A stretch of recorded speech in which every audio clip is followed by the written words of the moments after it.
সাধারণ একটা ঘটনা আমাদের মধ্যে ঘটতো, কিন্তু একজনকে মেরে ফেলতে হবে এই ধরনের পরিকল্পনা আমরা দেখি নাই।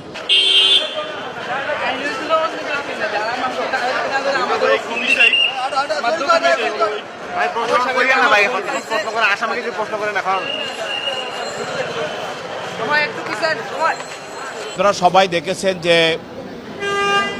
জাতীয় টেলিভিশন এবং আমাদের সোশ্যাল মিডিয়া এবং প্রিন্ট মিডিয়া তো আপনারা দেখেছেন যে গতকাল প্রাইম বিশ্ববিদ্যালয়ে দ্বিতীয় বর্ষের একটা ছাত্র জাহিদুল ইসলাম পারভেজ, সে পিতামাতার একমাত্র সন্তান, তাকে তার বুকে হৃদপিণ্ডের মধ্যে ছুরি মেরে তাকে হত্যা করা হয়।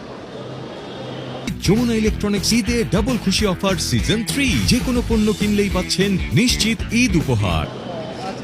এবং এই বিষয়ে একটি হত্যা মামলা হয় বনানী থানায়। এই মামলায় তদন্তকারী কর্মকর্তা 3 জনকে গ্রেপ্তার করেন। যে 3 জনকে গ্রেপ্তার করেন তার মধ্যে একজন হলো আলাবি এবং আল কামাল, আল আমিন।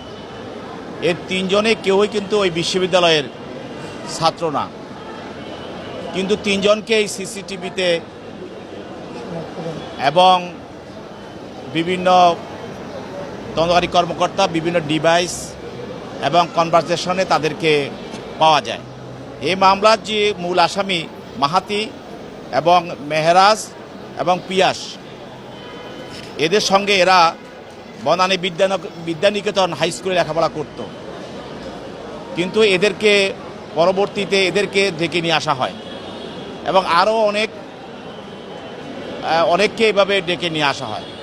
কিন্তু আমরা যেভাবে দেখেছি যে ঘটনাটা একটা হাসি নিয়ে বা একটা সিঙ্গারা নিয়ে এটা তুচ্ছ ঘটনা, আমরা এটা তাদের আজকের যে অ্যারেঞ্জমেন্টটা দেখলাম যে হত্যা করার জন্য তাকে যেভাবে প্রি প্ল্যান করা হয়েছে, তাতে বোঝা যাচ্ছে যে এটা খুবই তুচ্ছ ঘটনা নয়। এর মধ্যে একটা পরিকল্পনা বা এর মধ্যে একটা তাদের নীল নকশাও ছিল এবং সেটা ইতিমধ্যে আপনারা বলছেন যে দেখছেন যে একটা ছাত্র সংগঠনের সঙ্গে যাকে নিহত করা হয়েছে জড়িত, তাহলে এখানে এর পিছনে আরও অনেক কিছু থাকতে পারে। তো সেজন্য তদন্তকারী কর্মকর্তা 3 জনের বিরুদ্ধে 10 দিনের রিমান্ড চেয়েছেন এবং বিজ্ঞ আদালত